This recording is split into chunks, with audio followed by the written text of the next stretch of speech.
नमस्कार, मैं हूँ सुकृति रॉय और आप देख रहे हैं वन इंडिया हिंदी। उत्तर प्रदेश में बहुजन समाज पार्टी और समाजवादी पार्टी के गठबंधन में शामिल न किए जाने के बाद कांग्रेस ने ऐलान कर दिया कि आगामी लोकसभा चुनाव में यूपी की सभी 80 सीटों पर वो अकेले चुनाव लड़ेगी।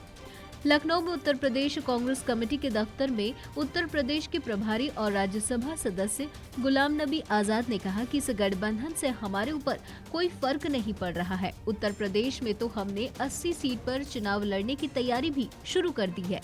उन्होंने कहा, हम कांग्रेस अध्यक्ष राहुल गांधी के नेतृत्व में डटकर चुनाव लड़ेंगे और परिणाम से लोगों को चौंका देंगे। हमने ये नहीं तोड़ा।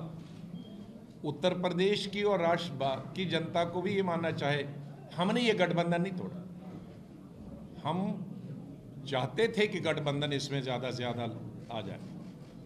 मैंने शुरू में कहा था कि हमने कहा था कि जो भी पार्टी मेरे पिछले 6 महीने में तकरीबन 15 बाइट से यहाँ और दिल्ली में कि जो भी बीजेपी को हराना चाहता है वो हम उसके साथ चलने के लिए तैयार हैं, अगर वो हमारे साथ चलने के लिए तैयार नहीं, लेकिन इस गठबंधन का हिस्सा बने।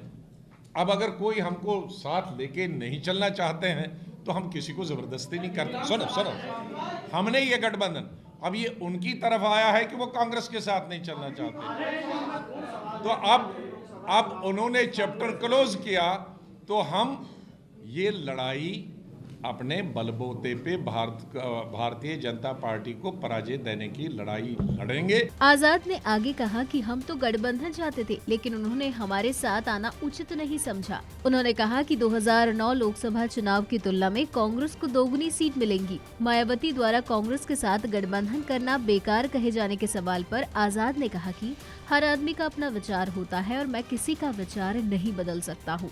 ये हमारे संविधान में भी है कि हर आदमी को विचार रखने की छूट है। उन्होंने कहा कि हमारी पार्टी का इतिहास रहा है और अगर किसी की पार्टी का है तो वो बताए कि साल 85 से उनकी पार्टी कहाँ थी और उनका क्या योगदान है। पत्रकारों से बातचीत करते हुए गुलाम नबी आजाद ने कहा कि प्रधानमंत्री नरेंद्र मोदी अक्सर यही सवाल उठाते हैं कि कांग्रेस ने 70 साल में क्या किया। मैं इसी से अपनी बात शुरू करना चाहूँगा। कांग्रेस की सरकारों ने तो टुकड़े टुकड़े में बटे भारत को अखंड भारत बनाया। उन्होंने कहा कि देश को आजादी दिलाने में कांग्रेस का महत्वपूर्ण योगदान रहा है। राष्ट्रपिता महात्मा गांधी से लेकर नेहरू तक सभी ने अपना अपना योगदान दिया, जिसकी वजह से देश अखंड बन पाया।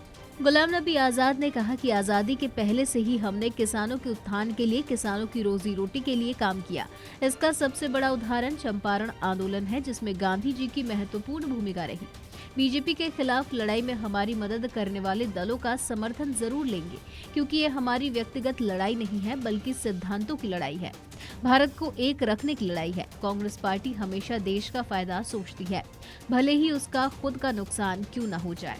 उन्होंने आगे कहा कि मोदी सरकार ने युवाओं को 10 करोड़ रोजगार देने का वादा किया था, लेकिन नोटबंदी और जीएसटी के गलत कार्यान्वयन के कारण लाखों नौकरियां चली गई। मध्यम और छोटे उद्योग बुरी तरह से प्रभावित हुए। वहीं सपा बसपा गठबंधन पर तंज कसते हुए कांग्रेस नेता राज बब्बर ने कहा कि ज्यादा भीड़ यहाँ जुटी है। उन्होंने कहा कि ये कमरा ज्यादा बड़ा है। उन्होंने कहा कि सभी दल अपनी शक्ति के हिसाब से काम करने में जुटे हुए हैं। फिलहाल इस वीडियो में इतना ही। ऐसी ही कई अन्य जानकारियों के लिए बने रहिए हमारे साथ।